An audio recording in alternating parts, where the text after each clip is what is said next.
नमस्कार दोस्तों, आज मैं आपको माघ मास के गुप्त नवरात्रि पर प्रथम दिन दुर्गा सप्तशती के प्रथम अध्याय की कथा सुनाने जा रही हूँ। प्रेम से बोले दुर्गा माता की जय हो। मार्कंडेय जी बोले, सूर्य के पुत्र सावड़ी जो 8वें मनु कहे जाते हैं, उनकी उत्पत्ति की कथा विस्तार पूर्वक कहता हूँ, सुनो। सूर्य कुमार महाभाग सावड़ी भगवती महामाया के अनुग्रह से जिस प्रकार मनवंतर के स्वामी हुए, वही प्रसंग सुनाता हूँ। पूर्व काल की बात है। स्वरोचित मनवंतर में सूरत नामक एक राजा थे, जो चैत्र वंश में उत्पन्न हुए थे। उनका समस्त भूमंडल पर अधिकार था। वे प्रजा का अपने औसत पुत्रों की भांति धर्म पूर्वक पालन करते थे। तो भी उस समय कोलाबिंगसी नामक एक क्षत्रिय उनके शत्रु हो गए। राजा सूरत की दंड नीति बड़ी प्रबल थी। उनका शत्रुओं के साथ संग्राम हुआ। यद्यपि कोलाबिंगसी संख्याओं में कम थे, तो भी राजा सूरत युद्ध में उनसे परास्त हो गए। तब वह युद्ध भूमि से अपने नगर को लौट आए और केवल अपने देश के राजा होकर रहने लगे। समूची पृथ्वी से अब उनका अधिकार जाता रहा, किंतु वहां भी उन प्रबल शत्रुओं ने उस समय महाभाग राजा सूरत पर आक्रमण कर दिया। राजा का बल क्षीण हो गया था, इसलिए उनके दुष्ट बलवान एवं दुरात्मा मंत्रियों ने वहां उनकी राजधानी में भी राजकीय सेना और खजाने को हथिया लिया। सूरत का प्रभुत्व नष्ट हो चुका था, इसलिए वे शिकार खेलने बहाने घोड़े पर सवार होकर वहां से अकेले ही घने जंगल में चले गए। वहां उन्होंने विप्रवर मेधा मुनि का आश्रम देखा, जहाँ कितने ही हिंसक जीव अपनी स्वाभाविक हिंसा वृत्ति छोड़कर परम शांत भाव से रहते थे। मुनि के बहुत से शिष्य उस वन की शोभा बढ़ा रहे थे। वहां जाने पर मुनि ने उनका सत्कार किया और वे मुनि श्रेष्ठ के आश्रम पर इधर उधर विचरते हुए कुछ काल तक रहे। फिर ममता से आकृष्ट होकर वहां इस प्रकार चिंता करने लगे, पूर्व काल में मेरे पूर्वजों ने जिनका पालन किया था, वही नगर आज मुझसे रहित है। पता नहीं मेरे दुराचारी भृतगण उसकी धर्म पूर्वक रक्षा करते हैं या नहीं। जो सदा मत की वर्षा करने वाला और सूरवीर था, वह मेरा प्रधान हाथी अब शत्रुओं के अधीन होकर न जाने किन भोगों को भोगता होगा। जो लोग मेरी कृपा धन और भोजन पाने से सदा मेरे पीछे पीछे चलते थे, वे निश्चय ही अब दूसरे राजाओं का अनुसरण करते होंगे।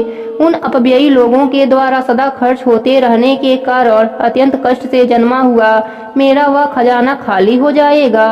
ये तथा और भी कई बातें राजा सूरत निरंतर सोचते रहते थे।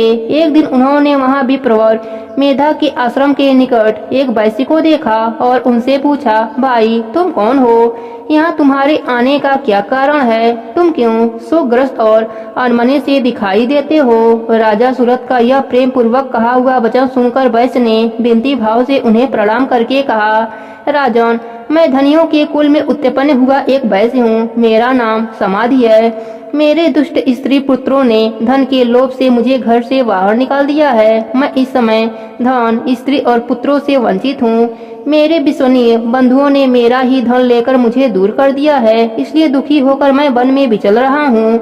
यहाँ रहकर मैं इन बात को नहीं जानता कि मेरे पुत्रों की, स्त्री की और स्वजनों की कुशल है या नहीं है। इस समय घर में वे कुशल से रहते हैं अथवा उन्हें कोई कष्ट है। वे मेरे पुत्र कैसे हैं? क्या वे सदाचारी हैं अथवा दुराचारी हो गए हैं? राजा ने पूछा, जिन लोभी स्त्री पुत्र आदि ने धन के कारण तुम्हें घर से निकाल दिया, उनके प्रति तुम्हारे चित्त में इतना स्नेह बंधन क्यों है? वैसे बोला, आप मेरे विषय में जैसी बात कहते हैं वह सब ठीक है, किंतु क्या करूं, मेरा मन निष्ठुरता नहीं धारण करता। जिन्होंने धन के लोभ में पड़कर पिता के प्रति स्नेह, पति के प्रति प्रेम तथा आत्मीयता के प्रति अनुराग को तिलांजलि दे मुझे घर से निकाल दिया है, उनके प्रति मेरे हृदय में इतना स्नेह है। महामते, गुणहीन बंधुओं के प्रति भी जो मेरा चित्त इस प्रकार प्रेम मग्न हो रहा है, यह क्या है? इस बात को मैं जानकर भी नहीं जान पाता। उनके लिए मैं लंबी सांसें ले रहा हूँ और मेरा हृदय अत्यंत दुखित हो रहा है। उन लोगों में प्रेम का सर्वथा अभाव है, तो भी उनके प्रति जो मेरा मन निष्ठुर हो रहा है, इसके लिए क्या करूं? मार्कंडेय जी कहते हैं, ब्राह्मण तदंतर राजाओं में श्रेष्ठ सूरत और वह समाधि नामक वैश्य दोनों साथ साथ मेधा मुनि की सेवा में उपस्थित हुए और उनके साथ यथा योग्य न्यायकूल विनय पूर्वक बर्ताव करके बैठ गए। तत्पश्चात वैश्य और राजा ने कुछ वार्तालाप आरंभ किया। राजा ने कहा, भगवान, मैं आपसे एक बात पूछना चाहता हूँ, उसे बताइए। मेरा चित्त अपने अधीन न होने के कारण वह बात मेरे मन को बहुत दुख दे रहा है। जो राज्य मेरे हाथ से चला गया है उसमें और उनके संपूर्ण अंगों में मेरी ममता बनी हुई है। मुनिश्रेष्ठ, यह जानते हुए भी कि वह अब मेरा नहीं है, अज्ञानी की बात मुझे उनके लिए दुख होता है। क्या करूं? इधर यह वैश्य भी घर से अपमानित होकर आया है। इसके पुत्र, स्त्री और भाइयों ने इसे छोड़ दिया है। स्वजनों ने भी इसका परित्याग कर दिया है, तो भी यह उनके प्रति अत्यंत हार्दिक स्नेह रखता है। इस प्रकार यह और मैं दोनों ही बहुत दुखी हैं। जिसमें प्रत्यक्ष दोष देखा गया है उस विषय के लिए भी हमारे मन में ममता जनित आकर्षक पैदा हो रहा है। महाभाग, हम दोनों समझदार हैं, तो भी हम में जो मोह पैदा हुआ है यह क्या है? विवेक शून्य पुरुष की बात मुझ में और इसमें भी यह मूढ़ता प्रत्यक्ष दिखाई देती है। ऋषि बोले, महाभाग, विषय मार्ग का ज्ञान सब जीवों को है। इसी प्रकार विषय भी सबके लिए अलग अलग है। कुछ प्राणी दिन में नहीं देखते और दूसरे रात में नहीं देखते, तथा कुछ जीव ऐसे हैं जो दिन और रात्रि में बराबर देखते हैं। यह ठीक है कि मनुष्य समझदार होते हैं, किंतु केवल वे ही नहीं होते। पशु, पक्षी और मृग आज सभी प्राणी समझदार होते हैं।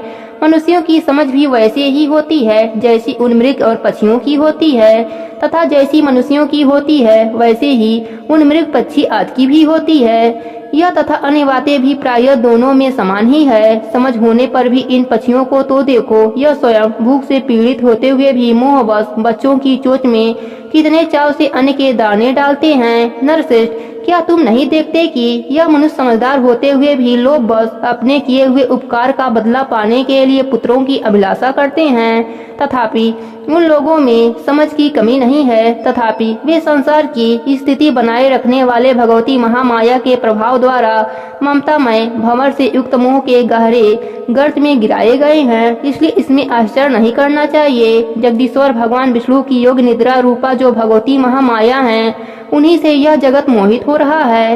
वे भगवती महामाया देवी ज्ञानियों के भी चित्त को बलपूर्वक खींचकर मोह में डाल देती हैं। वे ही इस संपूर्ण चराचर जगत की सृष्टि करती हैं, तथा वे ही प्रसन्न होने पर मनुष्यों को मुक्ति के लिए वरदान देती हैं। वे ही परा विद्या, संसार बंधन और मोक्ष की हेतु भूता सनातनी देवी हैं। राजा ने पूछा, प्रभु, जिन्हें आप महामाया कहते हैं, वे देवी कौन हैं? उनका अभिभाव कैसे हुआ तथा उनके चरित्र कौन सा है? ब्रह्मवेत्ताओं में श्रेष्ठ महर्षि उन देवी का जैसा प्रभाव हो, जैसा स्वरूप हो और जिस प्रकार प्रादुर्भाव हुआ हो, वह सब मैं आपके मुख से सुनना चाहता हूँ। ऋषि बोले, राजन, वास्तव में तो देवी नित्य स्वरूपा ही हैं। संपूर्ण जगत उन्हीं का रूप है तथा उन्होंने समस्त विश्व को व्याप्त कर रखा है। तथापि उनका प्राकट्य अनेक प्रकार से होता है, वह मुझसे सुनो। यद्यपि वे नित्य और अजन्मा हैं, तथापि सब देवताओं का कार्य सिद्ध करने के लिए प्रकट होती हैं। उस समय लोक में उत्पन्न हुई कहलाती हैं। कल्प के अंत में जब संपूर्ण जगत एकाग्र वन में निमग्न रहता है और जिसके प्रभु भगवान विष्णु शेषनाग की सैया बिछाकर योग निद्रा का आश्रय लेकर सोए रहते हैं, उस समय उनके कानों के मल से दो भयंकर असुर उत्पन्न हुए जो मधु और कैटभ के नाम से विख्यात थे। वे दोनों ब्रह्मा जी का वध करने को तैयार हो गए। भगवान विष्णु के नाभि कमल में विराजमान प्रजापति ब्रह्मा जी ने जब उन दोनों भयानक असुरों को अपने पास आया और भगवान को सोया हुआ देखा, तब एकाग्रचित होकर उन्होंने भगवान विष्णु को जगाने के लिए उनके नेत्रों में निवास करने वाली योग निद्रा का स्तवन आरंभ किया, जो इस विश्व की अधीश्वरी, जगत को धारण करने वाली, संसार का पालन और संहार करने वाली तथा तेज स्वरूप भगवान विष्णु की अनुपम शक्ति हैं। उन्हीं भगवती निद्रा देवी की भगवान ब्रह्मा स्तुति करने लगे। ब्रह्मा जी ने कहा, देवी, तुम ही स्वाहा, तुम ही स्वधा और तुम ही खटककार हो। स्वर भी तुम्हारे ही स्वरूप हैं। तुम ही जीवन दायिनी सुधा हो। नित्य अक्षर प्रणव में आकार, उकार, मकार, इन तीन मात्राओं के रूप में तुम ही स्थिर हो, तथा इन तीन मात्राओं के अतिरिक्त जो बिंदु रूपा नित्य अर्ध मात्रा है, जिसका विशेष रूप से उच्चारण नहीं किया जा सकता, वह भी तुम ही हो। देवी, तुम ही संध्या, सावित्री तथा परम जननी हो। देवी, तुम ही इस विश्व ब्रह्मांड को धारण करती हो। तुमसे ही इस जगत की सृष्टि होती है, तुम ही से इसका पालन होता है और सदा तुम ही कल्प के अंत में सबको अपना ग्रास बना लेती हो। जगतमयी देवी, इस जगत की उत्पत्ति के समय तुम सृष्टि रूपा हो। पालन काल में स्थिति रूपा हो तथा कल्पकांत के समय संहार रूप धारण करने वाली हो। तुम ही महाविद्या, महामाया, महामेधा, महास्मृता, महामोह रूपा, महादेवी और महासुरी हो। तुम ही तीनों गुणों को उत्पन्न करने वाली सबकी प्रकृति हो। भयंकर कालरात्रि, महारात्रि और मोहरात्रि भी तुम ही हो। तुम ही श्री, तुम ही ईश्वरी, तुम ही हिरिंग और तुम ही बोध स्वरूपा बुद्धि हो। लज्जा, पुष्टि, तुष्टि, शांति और क्षमा भी तुम ही हो। तुम खड्ग धारणी, शूल धारणी, घोर रूपा तथा गदा, चक्र, शंख और धनुष धारण करने वाली हो। वाण, सुगुंडी और परिध ये भी तुम्हारे अस्त्र हैं। तुम सौम्य और सौम्यतर हो। इतना ही नहीं, जितने भी सौम्य एवं सुंदर पदार्थ हैं उन सब की अपेक्षा तुम अत्यधिक सुंदर हो। पर और ऊपर सबसे परे रहने वाली परमेश्वरी तुम ही हो। सर्वस्वरूपरी देवी, कभी भी सत असत रूप जो कुछ वस्तुएं हैं और उन सब की जो शक्ति है वह तुम ही हो।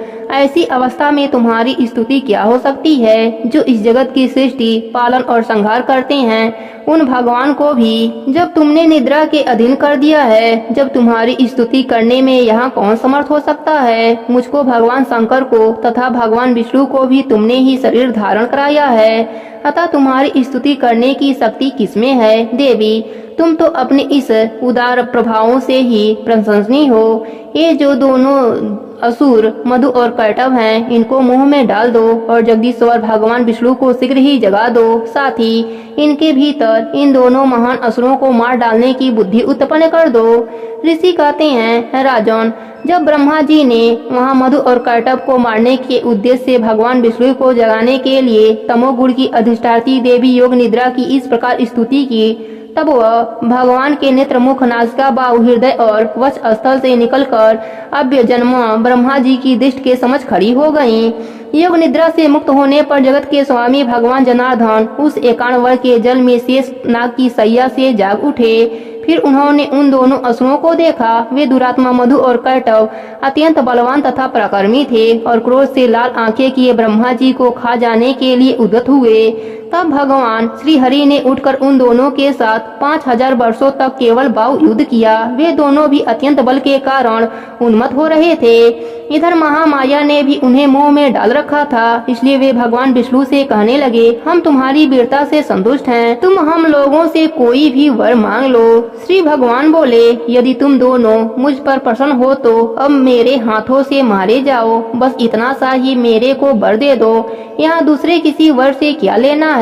ऋषि कहते हैं, इस प्रकार धोखे में आ जाने पर जब उन्होंने संपूर्ण जगत में जल ही जल देखा, तब कमल नयन भगवान से कहा, जहाँ पृथ्वी जल में डूबी न हो, जहाँ सूखा स्थान हो, वहीं हमारा वध करो। ऋषि कहते हैं, तब तथास्तु कहकर शंख, चक्र और गदा धारण करने वाले भगवान ने उन दोनों के मस्तक पर अपनी जांग रख चक्र से काट डाला। इस प्रकार यह देवी महामाया ब्रह्मा जी की स्तुति करने पर स्वयं प्रकट हुई थीं। अब पुनः तुमसे उनके प्रभाव का वर्णन कहता हूँ, सुनो।